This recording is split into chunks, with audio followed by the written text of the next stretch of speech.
tulad ni Almiro na nagpapauto. Basang-basa kita, Lara. Manggagamit ka.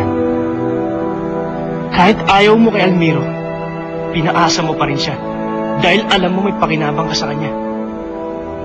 Hindi ako ganun. Pagsasabayin mo pa ba kami magpinsan?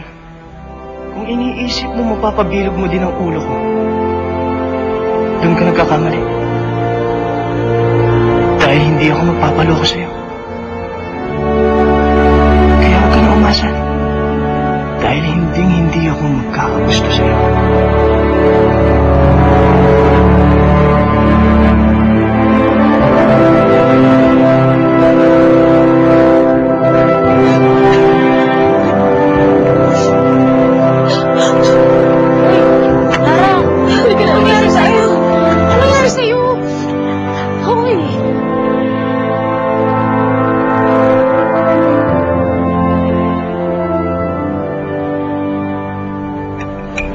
Hindi ko akalain nagaganunin ako ni Ramil.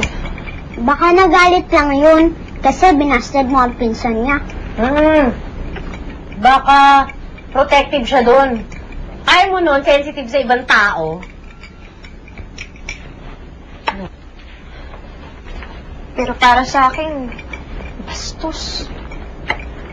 Eh baka nagsumbong siya. Sino pa ba magkakampihan? Siyempre, sila kasi magpinsan sila, di ba? Huwag niyo na nga siyang depensahan. Magmula ngayon, ayoko na sa kanya. Ang pangit ng ugali niya. Kabaliktaran ng itsura niya. Sige, Almiro, bakit hindi ka kumakain? Ayaw mo ba yung pagkain? Kapalitan ko.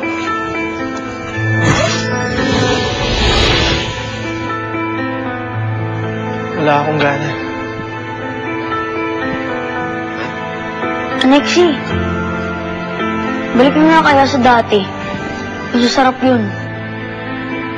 Yung dati na lang, mas masarap. Oo.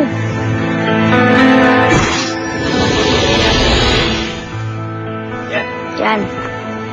Oh, takaw ka kasi. Tama na yan. Kukulo nyo. Kain ka na nga. Wala ka pa.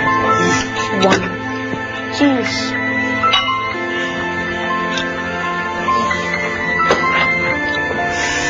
Putong putsa. Prinsipe Almiro, huwag niyo na isipin yung nangyari kanina.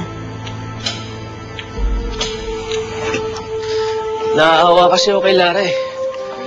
Puros masasakit na salita ang binitiwan ko sa kanya. Kailangan mong gawin yon. Para makasiguro tayo na hindi siya magkakagusto sa gwapong Almiro. Paano kung tuluyan na niya isara ang sarili niya sa kahit sino man? Hindi natin pababayaang mangyari yon. Dadalawin mo siya uli. Bilang Almiro. Pakita mo sa kanya kung gaano kalayo ang ugali ni Almiro kay Ramil. Na di hamak na mabait, mas maintindihin, at mas madaling mahalin si Almiro. Sige tayo, para siguradong mabalin ang atensyon ni Lara kay Almiro.